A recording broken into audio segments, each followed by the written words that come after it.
അസ്സലാമു അലൈക്കും വറഹ്മത്തുള്ള. പ്രിയപ്പെട്ട രക്ഷിതാക്കളെ, പുതിയ തലമുറയിലെ മക്കളെപ്പറ്റി ആലോചിച്ച് നിങ്ങൾ ആശങ്കപ്പെടാറുണ്ടോ?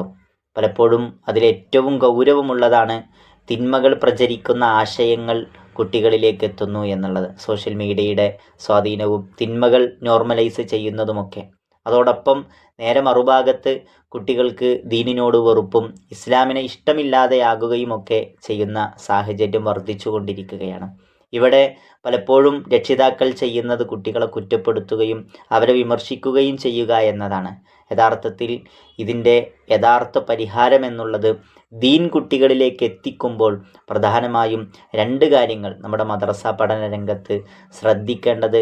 ഒന്ന്, അള്ളാഹുവിനോടും ദീനിനോടുമൊക്കെ ഇഷ്ടമുണ്ടാകാൻ ദീന് കൊണ്ട് എന്താണ് അവർക്ക് ലഭിക്കുന്ന നേട്ടമെന്നത് അവരെ ബോധ്യപ്പെടുത്തി കൊടുക്കലാണ്. രണ്ടാമത്തത്, ദീൻ എവിടെയാണോ നഷ്ടപ്പെടുന്നത്, ദീൻ എവിടെയാണോ ഇല്ലാതെയാകുന്നത്, അതിലൂടെ ഉണ്ടാകുന്ന അപകടങ്ങൾ കൂടി അവരെ ബോധ്യപ്പെടുത്തി കൊടുക്കുക എന്നത് തന്നെയാണ് യഥാർത്ഥ പരിഹാരം. അതുകൊണ്ടാണ് ഹിമായ ഓൺലൈൻ മദ്രസ ഏറ്റവും കൂടുതൽ ഈ 2 കാര്യങ്ങൾ ഫോക്കസ് ചെയ്തുകൊണ്ട് ഹിമായയുടെ ഓൺലൈൻ മദ്രസ മുന്നോട്ട് പോകുന്നത്. നമ്മുടെ മക്കളിൽ നല്ല മാറ്റങ്ങൾ ഉണ്ടാകുമാറാകട്ടെ. അള്ളാഹു തൗഫീഖ് നൽകട്ടെ. ബാറക്കല്ലാഹു ഫീക്കും.